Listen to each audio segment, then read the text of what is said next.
भिडियोलाई आफ्नो एउटा दुईटा साथीहरूलाई शेयर गरिदिनुहोस् ताकि मेरो पनि भला होस्। तपाईहरूको लागि कति मेहनत गरेर भिडियो बनाएकी छु। अब राम्रो कन्टेन्ट बनाएर सोशल मिडियामा हाल्नुहोस्, भाइरल हुनुहोस्, धेरै पैसा कमाउनुहोस्।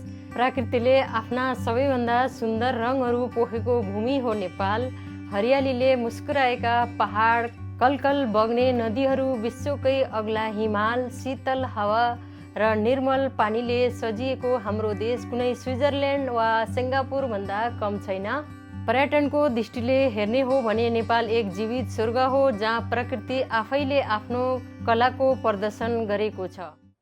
नमस्ते साथीहरू, अब हामी यो भिडियोमा बोलिरहेका आवाजसँग भिडियोलाई एउटै फ्रेममा ल्याउनको लागि के गर्ने होला त? तपाईहरू नै भन्नुहोस्। के गर्ने भन्दा सिम्पल ब्याकग्राउन्ड रिमुभ गर्ने। त्यसैले आज हामी यो भिडियोमा ओभरले गरेर ब्याकग्राउन्ड हटायौँ भने भिडियो एउटै फ्रेममा राम्रो देखिन्छ र आज हामी भिडियो स्लो र फास्ट गर्न पनि सिक्छौँ र भिडियोलाई पुरा हेर्नुहोला अनि मात्र तपाईहरूले भिडियो एडिट गर्न सिक्नुहुनेछ।